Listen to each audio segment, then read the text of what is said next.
How do you blur the background in your videos? Gather your village people.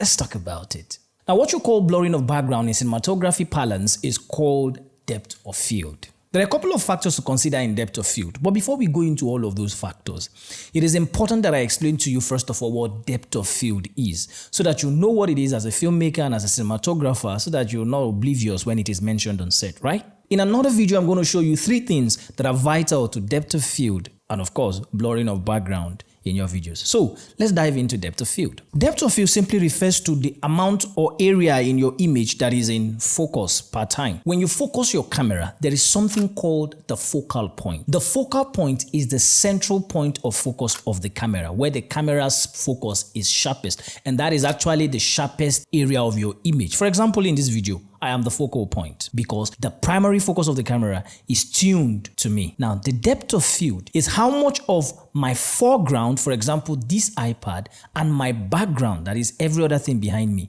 is in focus along with me. That is me now being the focal point. That brings us to the 2 types of depth of field. You have the shallow depth of field and the deep depth of field. A shallow depth of field simply means that the area of focus of your camera is streamlined to focus primarily on the focal point, taking every other thing out. For example, in this video, my iPad is in the frame, but it is blurred out. Every other thing in my background is blurred out. The central point of focus is me. That is a shallow depth of field. It is shallow. It is small, focusing on just the focal point, which is me. A deep depth of field in this case would mean that my iPad, myself, and my background will all be in focus. It is deep. It captures more in focus. So a shallow depth of field means narrowing down your focus to just one central focal point. And a deep depth of field means capturing even more in focus than just your focal point. There are several elements responsible for shallow depth of field, that is the blurring of background and foreground. But there are 3 of them that are top and most important. Every other one is secondary. In the next video, I'll share with you those 3. Now you can thank me. Follow for more tips on filmmaking, cinematography, and content creation.